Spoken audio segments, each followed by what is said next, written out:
Hey guys, hope you guys are doing good.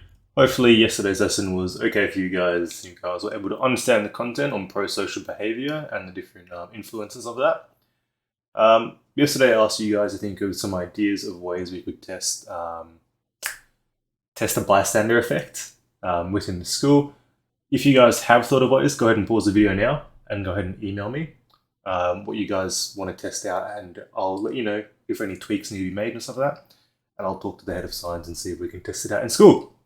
If you haven't thought of any, take some time to think of it and email me when you think of an idea of ways to test the bystander effect. Sorry.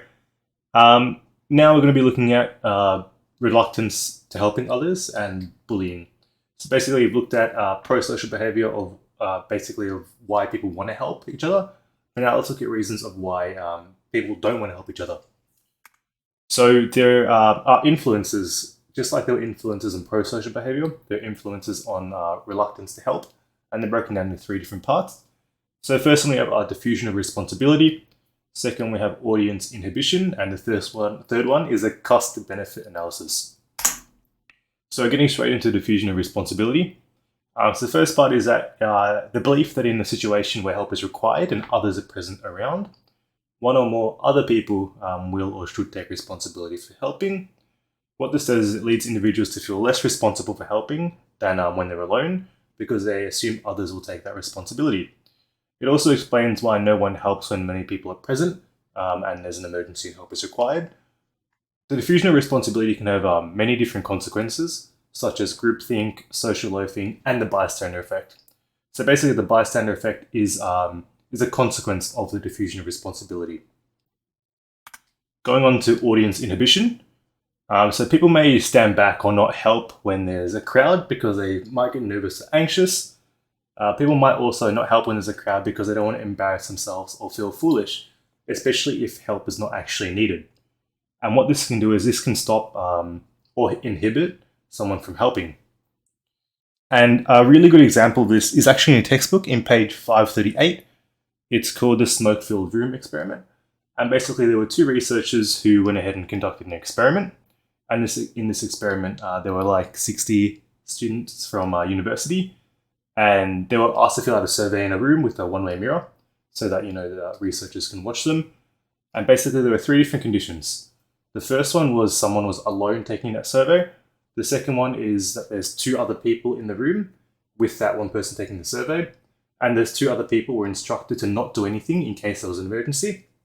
And the third condition was when there were three people in the room, but no one knew about the experiment, so they were all true participants. And basically what happened was during when they were doing the survey, smoke started coming in. Obviously it was planned. The smoke started going into the room for 6 minutes or until they acted.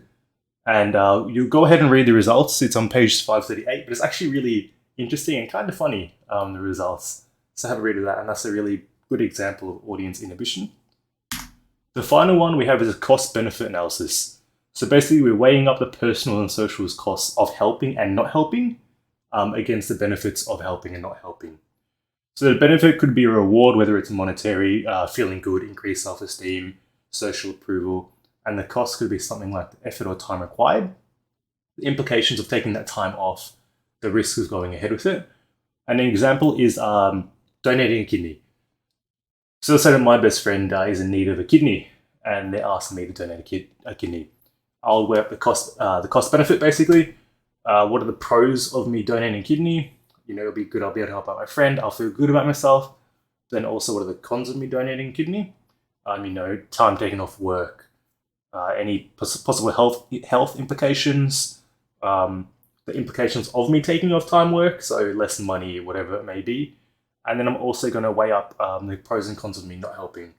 So pros of not helping would be I'd have my own kidney, so less health implications. I won't need to take time off work. I won't lose money. Then the cons, disapproval from my friends, disapproval from my family, feeling guilty, stuff like that. And that's the cost-benefit analysis.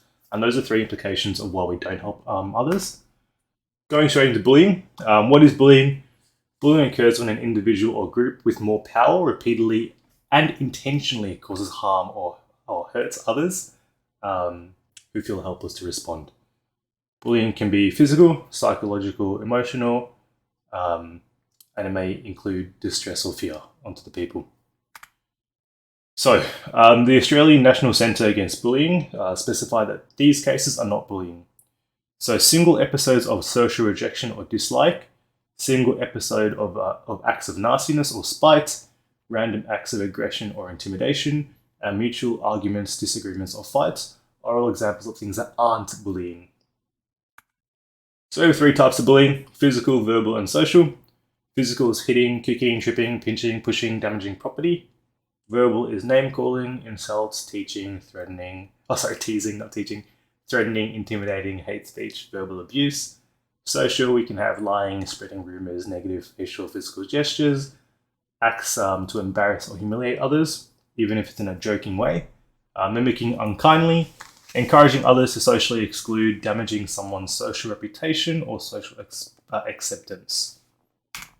So now we also have cyberbullying. So, image sharing, which is forwarding or sharing of unflattering images, which someone has trusted you with. It's not only limited to, to sexual images. It could be other images as well. We have text and emails, so sending insulting or threatening texts or emails. Personal online information, so sharing private or confidential information of someone without their permission or spreading rumors. We have identity theft, which is where you impersonate someone and you give them a bad reputation and negatively represent them in hopes that you damage their reputation or relationships with other people. And this was a far-fetched one, but hate sites, creating a hate site or like a social exclusion campaign on social media so people get excluded. Never heard of this happening. I also want you to think of another type of cyberbullying. Big hint, we've talked about this in the past, and I want you to tell me what it is and the implications of that type of cyberbullying. We have three characteristics of bullying. So for bullying to occur, it has to be these three. It has to be a misuse of power, has to be repeated, and it has to be intentional. Those three things need to be there for it to be bullying. Oh, ignore that. Cyberbullying versus in-person bullying. So cyberbullying is invasive. It's incredibly invasive and difficult to escape. More likely to occur outside of school and can happen at any time. I've never seen cyberbullying happening within the school. So when I'm at school, I've never seen someone else cyberbully. It's only when they go home. It can also involve a larger crowd. So it can involve harmful material being widely and rapidly shared online because obviously whoever's online can access it. So rumors and images can remain on the internet potentially forever and are often accessible to a lot of people. And cyberbullies can be anonymous. So because of how the internet is, it's really easy for them to have a sense of anonymity and basically feel distant from the target because they're hidden behind their screen. So there's a lack of immediate consequence and feedback for their actions. I want you to go through these ones. I'm not going to talk about it. You guys can pause it here. Discuss it with the person next to you and decide if they're if this is bullying or not, basically. Go ahead and pause it now. So looking at some of the effects of bullying, so not limited to, but including feeling unsafe and wary of others, disconnected from school and not liking school, experiencing loneliness, isolation, and experiencing a lot of social relationship problems at school, displaying emotional problems that indicate feelings of vulnerability and low levels of resilience, less accepted by their peers, avoiding conflict and being socially withdrawn, having low self-esteem, difficulties concentrating, difficulties learning, and difficulties feeling motivated within the classroom as well as outside. Disturbed sleep, such as insomnia and nightmares, experience anxiety and or depression. Now, obviously, those last two can be pretty serious, so don't take it lightly.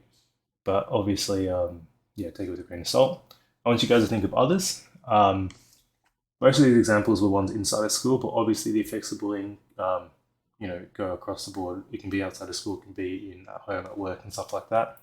But some of these are just isolated inside the school. So, bullying, the effects of the witnesses, actually affects witnesses as well. So, if someone witnesses someone being bullied, they can be reluctant to attend certain events. They can also feel fearful and powerless to act, and they end up feeling really guilty for not acting.